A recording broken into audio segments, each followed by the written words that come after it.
Hi friends, my name is MD Saqib Iqbal. आज हम लोग स्टोरी ऑफ इंग्लिश का चैप्टर 2 समझेंगे। इंग्लिश डाउन द एड्स, युगों युगों का अंग्रेज़ी, यानी कि कौन से फेज़ में, कौन से युग में अंग्रेज़ी किस टाइप से रही, कैसे चली, इसके बारे में हम लोग जानेंगे। चलिए हम शुरू करते हैं।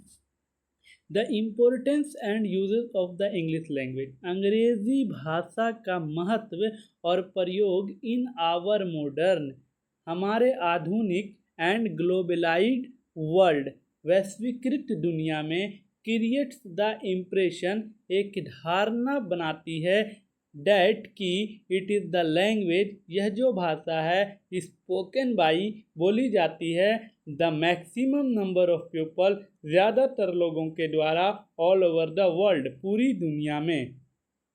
यानी कि कह रहे हैं कि अंग्रेज़ी भाषा जो है हमारे आधुनिक और वैश्वीकृत दुनिया में ऐसी एक धारणा बनाई है कि सबसे ज़्यादा बोली जाने वाली भाषाएं कौन सी है पूरी दुनिया में? अंग्रेज़ी है। हाउएवर, हालांकि, इट इज़ इंटरेस्टिंग, यह बहुत ही दिलचस्प होगा, टू नो, जानना, डैट की Mandarin Chinese spoken by approximately 87 crore 30 lakh people hold this distinction. कह रहा है कि आपको ये जानकर इंटरेस्टिंग होगा, दिलचस्प होगा ये जानकर कि मैंडेरिन चाइनीज़, जो मैंडेरिन चाइनीज़ है वो लगभग 87 करोड़ 30 लाख लोगों के द्वारा बोली जाने वाली भाषाएं हैं। English is spoken by about 30 crore 90 lakh people, जबकि इंग्लिश क्या है, 30 करोड़ 90 लाख लोगों के द्वारा बोली जाती है। अब यहाँ पर हम समझने की कोशिश करते हैं कि अब तक हम लोगों के पास एक धारणा थी, हम लोगों का ऐसा मानना था कि पूरी दुनिया में सबसे ज़्यादा बोले जाने वाली भाषाएं कौन सी है? अंग्रेज़ी है। और ये इसलिए हम लोगों को लगता था क्योंकि सबसे ज़्यादा पूरी दुनिया में अगर कोई भाषा चलती है तो वो कौन सी भाषा चलती है? अंग्रेज़ी। लेकिन कहा जा रहा है इसमें कि सबसे ज़्यादा बोली जाने वाली भाषाएं मैंडेरिन चाइनीज़ है, यानी चाइना बहुत बड़ा पॉपुलेशन वाला देश है, बहुत बड़ी आबादी वाला देश है, और वहाँ के लोग, वहाँ लोगों की संख्या ज़्यादा है, तो वो ज़्यादा मैंडेरिन चाइनीज़ बोली जाती है। लेकिन इंग्लिश जो है वो ज़्यादा देशों में बोली जाती है। इसको ऐसे समझते हैं कि मैंडेरिन चाइनीज़ जो है, मान लो कि चाइना कहाँ बोला जाएगा? चाइना सिर्फ चाइना या अन्य किसी और एक दो देश जहाँ चाइनीज़ लोग रहते हैं वहाँ बोला जाएगा। लेकिन अंग्रेज़ी जो है ना, वो लगभग ऑल ओवर द वर्ल्ड, पूरी दुनिया में बोली जाने वाली भाषाएं हैं और हर लोग इसको बोलते हैं। इसलिए अंग्रेज़ी जो है वो वैश्विक लैंग्वेज है, ग्लोबलाइज्ड लैंग्वेज है ना। तो हम इसको समझ गए कि मैंडेरिन चाइनीज़ जो है वो सबसे ज़्यादा बोली जाने वाली भाषाएं हैं। और ये भी पूछता है कि लगभग कितने लोगों के द्वारा बोली जाती है, तो अप्रोक्सीमेटली 87 करोड़ 30 लाख, यानी 87 करोड़ 30 लाख लोगों के द्वारा बोली जाती है। जबकि अंग्रेज़ी जो है वो दूसरे नंबर पे है, वो 30 करोड़ 90 लाख लोगों के द्वारा बोली जाती है। टफ, यद्यपि, इट इज़ अ लैंग्वेज, यह एक भाषा है, which has its परजेंस in all parts of the world. कह रहा है यह जो भाषा है अंग्रेजी, वर्ल्ड लैंग्वेज क्यों इसको समझने की कोशिश करते हैं कि यह जो भाषा है यह परजेंस है, उपस्थित है, all parts of the world, दुनिया के हर हिस्से में। अंग्रेजी वैश्विक लैंग्वेज इसलिए है क्योंकि ये दुनिया के हर हिस्से में मौजूद है। लेकिन सबसे ज़्यादा बोले जाने वाली जो भाषाएं हैं वो मैंडेरिन चाइनीज़ है, लेकिन वो वैश्विक लैंग्वेज नहीं है क्योंकि वो पूरी दुनिया में बोली जाने वाली भाषाएं नहीं है। तो अंग्रेज़ी जो है वो presence in all parts of the world, पूरी दुनिया में बोली जाने वाली भाषाएं हैं। एंड और it's power is felt the world over, और इसकी जो शक्ति है, इसकी जो पावर है वो पूरी दुनिया ने फेल्ट की है, महसूस की है। कह रहा है Hindi is the third in term of the number of speaker. कह रहा है जबकि अंग्रेजी जो है वो तीसरे नंबर पर है ऑफ बोले जाने वाली भाषाओं के रूप में हिंदी कितने नंबर पे है? तीसरे नंबर पे है इन वर्ल्ड, दुनिया में। यानी कि फर्स्ट नंबर पे सबसे ज़्यादा बोली जाने वाली जो भाषाएं हैं वो मैंडेरिन चाइनीज़ है, दूसरी नंबर पे क्या है? हमारा इंग्लिश है, और हिंदी जो है वो हमारे दुनिया में बोली जाने वाली भाषाओं के रूप में तीसरे नंबर पे है। अनदर सरप्राइजिंग कह रहा है, दूसरा सरप्राइजिंग फैक्ट यानी कि दूसरा आश्चर्यजनक तथ्य यह है कि यह है कि English is just about 1500 years old. अंग्रेजी जो है ना वो सिर्फ और सिर्फ 1500 साल पुराना है। अंग्रेजी कितना साल पुराना है? सिर्फ और सिर्फ 1500 यानी 1500 साल पुराना है। एंड और the language we are familiar, और यह भाषा जिससे हम लोग परिचित हैं, फैमिलियर का मतलब होता है परिचित होना, है ना। तो जिस भाषा से हम लोग परिचित है, which is less than 5 centuries old, वो सिर्फ और सिर्फ 5वीं शताब्दी यानी कि 500 साल से भी कम है। अब इसको समझ रहे हैं, कह रहे हैं कि आपके लिए अनदर सरप्राइजिंग यानी कि दूसरा आश्चर्यजनक बात यह है कि अंग्रेजी सिर्फ और सिर्फ 1500 साल पुरानी है, जबकि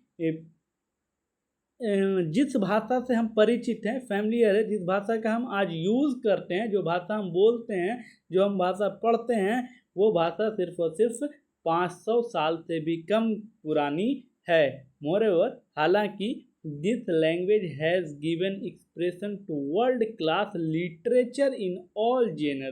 कह रहा है यह जो भाषा है ना वो हम लोगों को वर्ल्ड क्लास साहित्य दिए हैं, वर्ल्ड क्लास साहित्य दिए हैं, ऑल जेनर, सभी जेनर्स में, हर जेनरेशन में, जेनर्स का मतलब जेनरेशन से लिया गया है, जेनर्स, हर जेनरेशन में ये भाषा ने हमें वर्ल्ड क्लास साहित्य दिए हैं, जिसमें शेक्सपियर हैं, यानी अंग्रेज़ी के महान गुरु के रूप में जाने जाते हैं शेक्सपियर, वो भी इस अंग्रेज़ी की ही देन है, इस भाषा की ही देन है ना। तो Shakespeare, Wordsworth, Milton and many others, और भी कई दूसरे, are still considered the greatest master of their art, अपनी कला के महान गुरु माने जाते हैं। शेक्सपियर, वर्ड्सवर्थ, मिल्टन और भी कई लोग हैं, वो अपने कला के क्या माने जाते हैं? महान गुरु माने जाते हैं। And are relevant they for their ideas and literary genius, और ये अपने विचारों और अपने साहित्य के लिए जाने जाते हैं, बहुत ही जीनियस, बहुत ही बुद्धिमान माने जाते हैं। शेक्सपियर एक बहुत ही नामी ग्रामी शख्स हैं। वर्ड्सवर्थ जो हैं वो भी, उनका भी नाम बहुत है ना। मिल्टन, इनका भी नाम बहुत चलता है, और भी बहुत सारे इंग्लिश के पॉपुलर पोएट हैं, राइटर हैं, जो इंग्लिश में बहुत सारी कुछ दिए हैं। तो उसके बारे में कह रहा है कि ये जो हैं वो अंग्रेज़ी के अपने महान आर्ट के, अपने महान कला के गुरु के रूप में जाने जाते हैं। कह रहा द फॉलोइंग फैक्ट, निम्नलिखित तथ्य ये है, will enable you to understand, आपके समझने के लायक है, योग्य है कि the reason which have transformed, वो कौन सा कारण है जिन्होंने हमें ट्रांसपोर्ट किया, परिवर्तित किया, to the once humble East Midland dialect. Dialect का मतलब क्या होता है? बोलियाँ। तो ईस्ट मिडलैंड, पूर्वी मध्य बोलियों को, to a position of unparalleled greatness in our time. Unparalleled का मतलब होता है अद्वितीय, है ना। तो कह रहा है कि यह जो फैक्ट है आपको समझने के योग्य होगा कि कौन सा कारण है जिसने ईस्ट मिडलैंड डायलेक्ट यानी कि पूर्व मध्य बोलियां को हमारे समक्ष, हमारे टाइम तक एक पैरेलल्ड ग्रेटनेस ला दिया, एकदम महानतम समय में पहुंचा दिया हमारे समय में। यानी कि इसका मतलब है कि ये आपको समझना होगा उस कारणों को, कि जो कारण ईस्ट मिडलैंड की जो बोली है उसको हमारे समय के ग्रेट लैंग्वेज में बदल दिया। आगे हम लोग पढ़ते हैं periods in the history of English.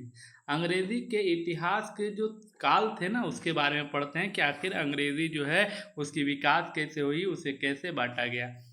कह रहे द इवोल्यूशन का मतलब होता है विकास। कह रहा the evolution of the English language, अंग्रेजी भाषा का जो विकास था, है ना, from the beginnings in the Angelo section time, इसकी जो शुरुआत हुई वो एंजेलो सेक्शंस के समय से हुई। हम लोग ये जानते हैं कि एंजेलो सेक्शंस ने ही अंग्रेजी की शुरुआत की, तो अंग्रेजी का जो विकास हुआ, जो शुरुआत हुई, वो कहाँ से हुई? एंजेलो सेक्शंस के समय से हुई।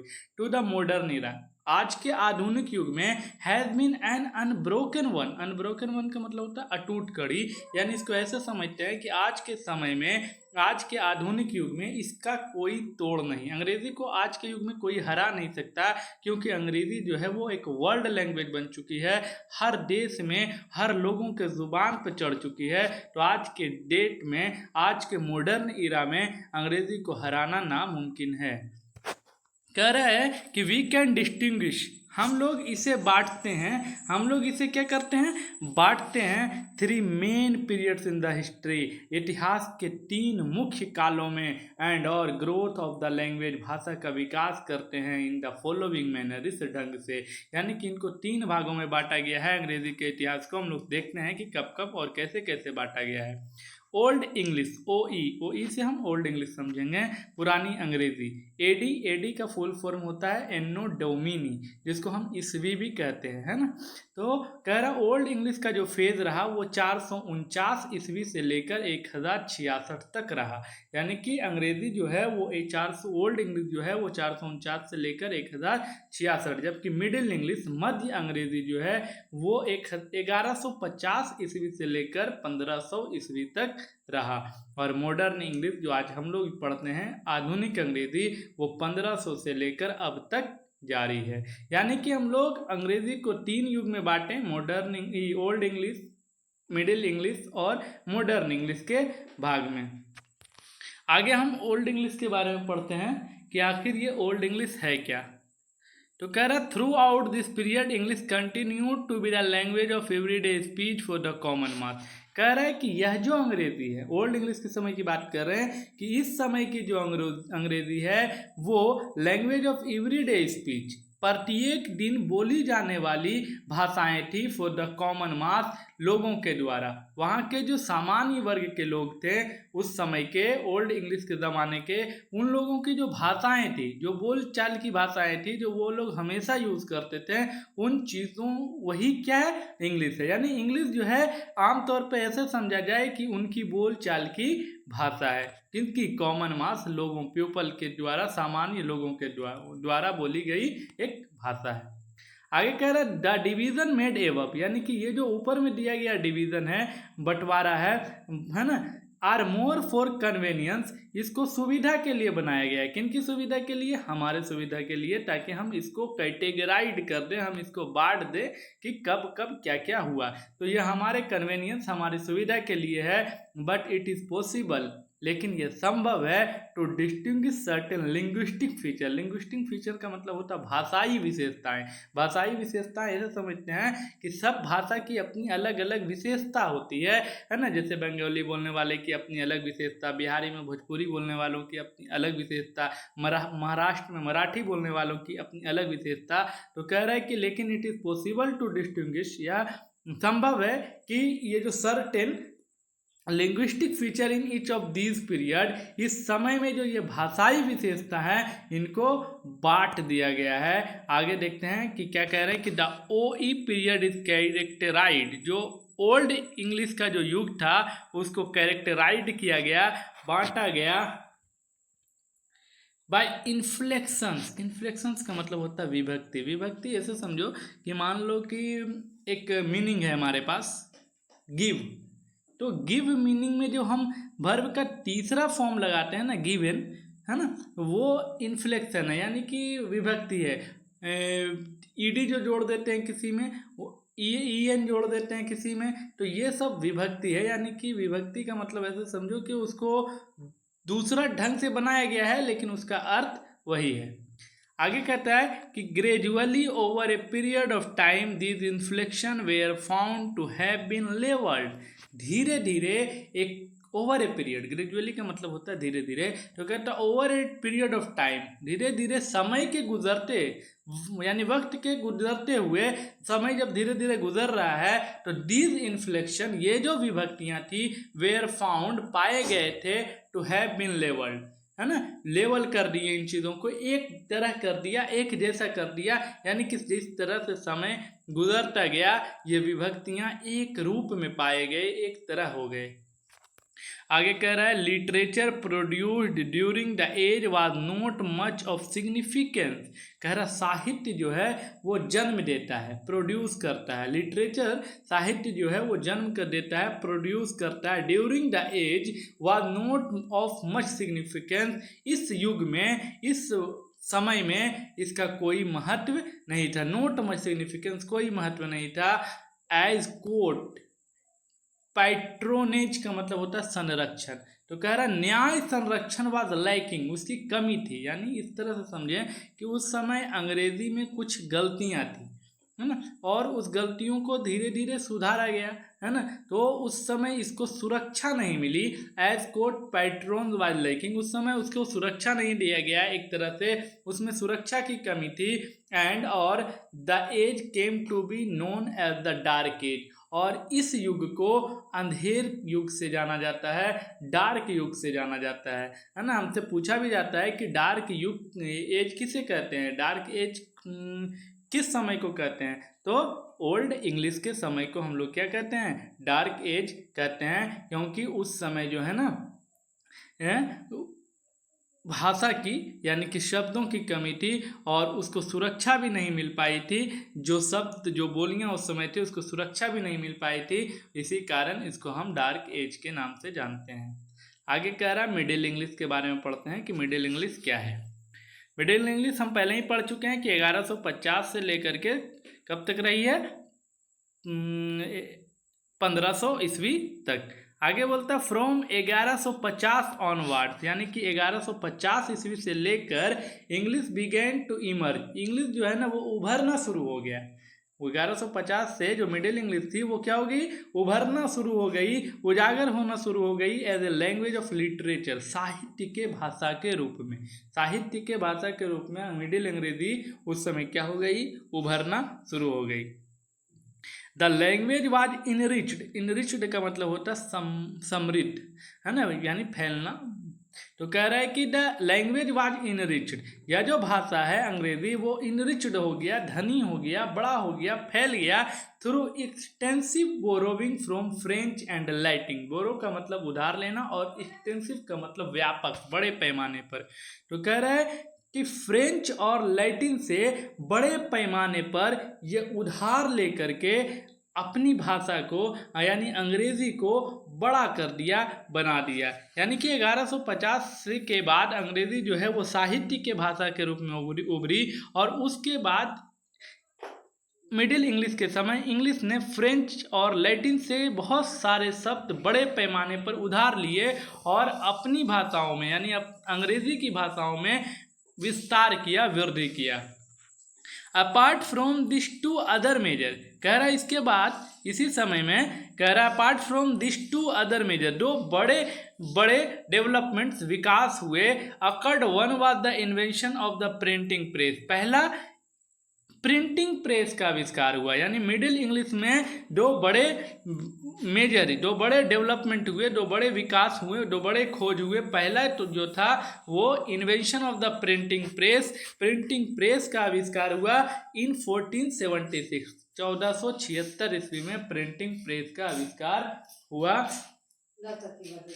The other major considerable rise in literacy, और दूसरा जो है ना वो साक्षरता में उदय हुआ। साक्षरता का मतलब होता है पढ़ना लिखना, यानी जो लोग पढ़ने लिखने जान गए हो उसकी गिनती साक्षरता में आ जाती है, वो लोग पढ़े लिखे कहलाते हैं। तो पहला क्या हुआ कि प्रिंटिंग प्रेस का आविष्कार हुआ और साथ साथ में जब प्रिंटिंग प्रेस का आविष्कार हुआ ना तो किताबें ज़्यादा छपने लगी, जो चीज़ें पढ़ने लायक थी वो चीज़ें ज़्यादा छपने लगी, तो लोग उसको पढ़ पढ़ के विद्वान होते गए, है ना। तो आगे कह रहा है कि प्रिंटिंग प्रेस का आविष्कार हुआ, दूसरा कि लिटरेसी यानी साक्षरता दर में उदय हुआ, साक्षरता का साक्षरता दर जो है वो लगातार बढ़ा। द आगे कह रहा है कि the great vowel shift also टूक प्लेस ड्यूरिंग दिस टाइम, और इसी समय यानी मिडिल इंग्लिश के समय ही ग्रेट वॉवेल शिफ्ट भी हुआ। अब तुमसे ये क्वेश्चन आप लोगों से पूछा जाएगा, पहला कि प्रिंटिंग प्रेस का आविष्कार कब हुआ, तो प्रिंटिंग प्रेस का आविष्कार मिडिल इंग्लिश के फेज में हुआ और 1476 में हुआ, ठीक है। और दूसरा बोला जाता है कि इसी समय ग्रेट वॉवेल शिफ्ट भी हुआ। ऑल दीज फैक्टर्स, ये जो सारे तथ्य हैं ना, कंट्रीब्यूट, योगदान दिए tremendously to creating a language for both spoken and written, यानी कि ग्रेट वॉवेल शिफ्ट होना, प्रिंटिंग प्रेस का आविष्कार होना मिडिल इंग्लिश के समय, ये सारी चीज़ों ने भाषाओं को बोलने और लिखने के उद्देश्य से बनाया गया। इन सब चीज़ों को, जो प्रिंटिंग प्रेस का आविष्कार हुआ, जो ग्रेट वॉवेल का शिफ्टिंग हुआ, ये सब जो भाषाएं को तैयार किया गया, बनाया गया, किस उद्देश्य से बनाया गया कि लोग बोले और लिखे। तो बोलने और लिखने के उद्देश्य से ये सब चीज़ों का क्या हुआ, आविष्कार हुआ। आगे मॉडर्न इंग्लिश के बारे में जानते हैं कि आखिर मॉडर्न इंग्लिश क्या है। मॉडर्न इंग्लिश क्या है, कह रहा English used since AD 1500 till now is called modern English, यानी कि अंग्रेजी, वैसी अंग्रेजी जो 1500 ईस्वी के बाद से बोली जाती हो और अब तक टिल नाउ, अब तक चली आ रही हो, उसको हम लोग मॉडर्न इंग्लिश कहते हैं। यानी कि मॉडर्न इंग्लिश जो है वो 1500 से लेकर के अब तक जो हम लोग प्रयोग कर रहे हैं उसको हम लोग किस में रखते हैं, मॉडर्न इंग्लिश में रखते हैं। कह रहा है रिसेंटली, हाल ही में, दिस पीरियड इज बिंग सब डिवाइडेड, इस समय को, दिस पीरियड यानी इस युग को बांटा गया है, बिंग सब divided into modern and new English. इसको समझो, कह रहा है कि अंग्रेजी जो है ना, जो 1500 ईस्वी से लेकर के शुरू हुई थी और अब तक जो चल रही है उसको हम लोग मॉडर्न इंग्लिश कहते हैं। लेकिन हाल ही में इस जो काल है, यानी कि ये जो मॉडर्न इंग्लिश का काल है, इसको दो भागों में बांटा गया, सब डिवाइडेड किया गया है। पहला मॉडर्न इंग्लिश और दूसरा न्यू इंग्लिश है। यानी कि मॉडर्न इंग्लिश जो 1500 ईस्वी से लेकर अब तक है, उसी को दो भागों में बांट दिया गया है, सब डिवाइड किया गया है, मॉडर्न इंग्लिश और न्यू इंग्लिश में। आगे समझते हैं, कह रहे हैं कि from the beginning of the modern period to the end of the 19th century, यानी कि जब 1500 शताब्दी से लेकर के मॉडर्न इंग्लिश का शुरुआत हुआ, मॉडर्न पीरियड का शुरुआत हुआ, to the end of 19th century, और 19वीं शताब्दी में ख़त्म हो गया। यानी मेनली रूप से कहा जाए कि मॉडर्न इंग्लिश को दो भागों में बांटा गया, एक मॉडर्न इंग्लिश और दूसरा न्यू इंग्लिश है। लेकिन मॉडर्न इंग्लिश कब से कब तक रहा, 1500 ईस्वी से लेकर and of the 19th century, यानी 19वीं शताब्दी के अंत तक इनको हम क्या कहते हैं, मॉडर्न इंग्लिश कहते हैं। English was basically the language of the British island. कह रहा है इंग्लिश जो है ना, अंग्रेजी जो है, मुख्य रूप से अंग्रेज के जो द्वीप हैं उसकी भाषा है, ब्रिटिश आइलैंड्स है ना, जो ब्रिटिश के लोग हैं उसकी भाषा अंग्रेजी है। मुख्य रूप से किसकी भाषा अंग्रेजी है, ब्रिटिश आइसलैंड्स, ब्रिटिश द्वीपों के लोगों की अंग्रेजी है। यानी कि अंग्रेजी किसकी है, ब्रिटिश लोगों की भाषा है। विद द टेरिटोरियल एक्सपेंशन का मतलब होता है क्षेत्रीय विस्तार ऑफ द ब्रिटिश एम्पायर, जब ब्रिटिश साम्राज्य का क्षेत्रीय विस्तार हुआ तो उसके साथ together with the growth of science, industry, politics and literature, the English language enriched itself by successfully adding to its vocabulary and the flavor of the contours the British and colonized। शुरू से यहाँ पर से फिर से एक बार हम लोग देख लेते हैं कि इंग्लिश जो है ना, was basically the language of the British islands. English जो है मुख्य रूप से ब्रिटिश तक ही सीमित था। इसको ऐसे समझते हैं कि ये किसकी भाषाएं थी, अंग्रेज लोगों की भाषाएं थी और वहीं तक सीमित था। लेकिन विद द टेरिटोरियल एक्सपेंशन, जैसे जैसे ब्रिटिश एम्पायर का विस्तार हुआ, क्षेत्रीय विस्तार का मतलब समझते हैं, अंग्रेज जब शक्ति में आया, अंग्रेज जब पावर में आया तो लोगों को अपना उपनिवेश कोलोनाइड बनाना शुरू कर दिया, यानी लोगों पर कब्जा करना शुरू कर दिया और उन पर शोषण करना शुरू कर दिया और उनको अपना गुलाम बनाना शुरू कर दिया। तो वही कह रहे हैं कि with the territorial expansion of the British Empire, जब ब्रिटिश एम्पायर का क्षेत्रीय विस्तार हुआ तो together with the growth of science, तो साथ साथ इन लोगों ने किसका विकास किया, साइंस का भी विकास किया। यानी क्षेत्र का विकास तो कर ही रहा था, उसके साथ साथ साइंस का भी विकास किया, इंडस्ट्री उद्योग का विकास हुआ, पॉलिटिक्स राजनीतिक का विकास किया, एंड लिटरेचर और साहित्य का भी विकास हुआ। The English language enriched itself, और अंग्रेजी भाषा खुद समृद्ध हो गई, यानी खुद बढ़ गई।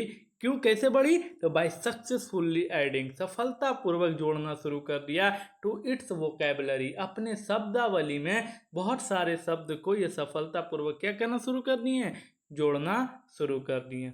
And the flavour of the countries the British had colonised, और कई सारे ऐसे देश थे जो किसके उपनिवेश थे, ब्रिटिश के उपनिवेश थे। उपनिवेश उसको कहते हैं कि जिस पर हम लोग शोषण करते हैं, जैसे कि भारत जो है वो भारत जो था वो अंग्रेज का उपनिवेश था, अंग्रेजों ने भारत पर कब्जा किया था, तो भारत किसका उपनिवेश था, अंग्रेजों का उपनिवेश था, ब्रिटिश का उपनिवेश था। तो कह रहा है कि उस समय जब सफलतापूर्वक अंग्रेजी इनरिच्ड हो रही थी और सफलतापूर्वक शब्दों को जोड़ रही थी, तो उस समय ब्रिटिश जो है ना उसके बहुत सारे कोलोनाइड थे, उसके बहुत सारे उपनिवेश थे। इन द 20th सेंचुरी, 20वीं शताब्दी में, the erstwhile colonies of the British empire acquired freedom, यानी कि 20वीं शताब्दी के पूर्व, अर्थवाइल का मतलब हो गया, कह रहा है कि in the 20th century the erstwhile colonies of the British empire acquired freedom.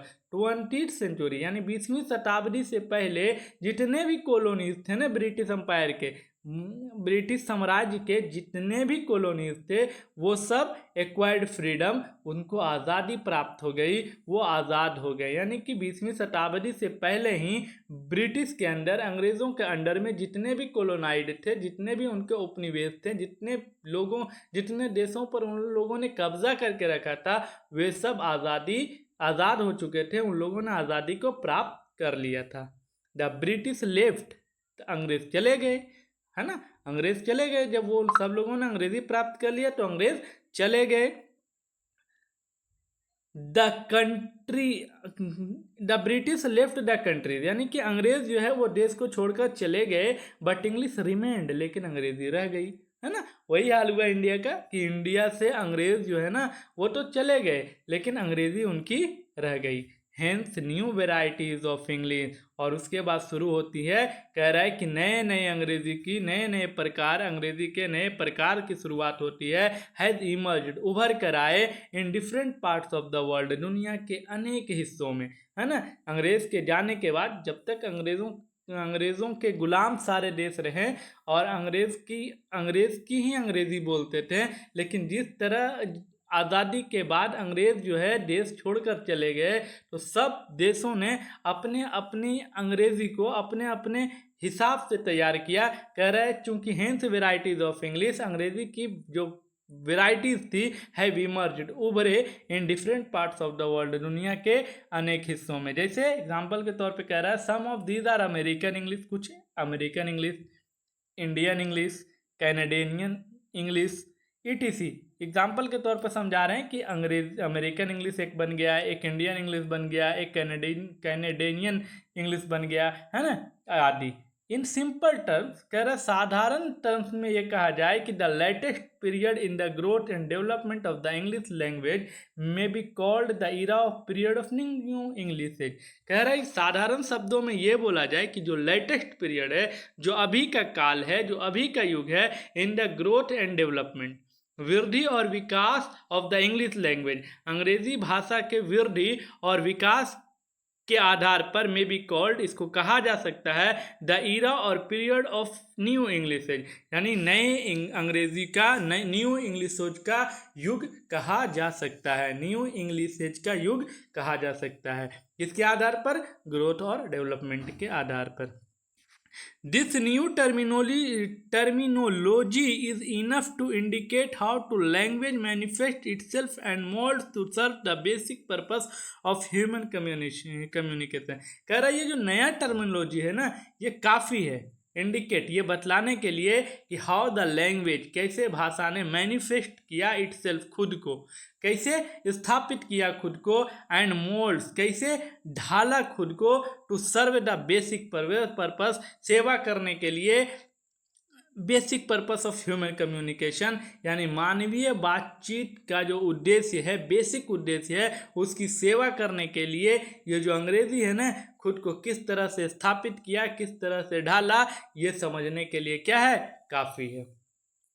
आगे कह रहा है the story of English language, अंग्रेजी भाषा की कहानी is like a flowing river, वह एक बहती नदी की तरह है।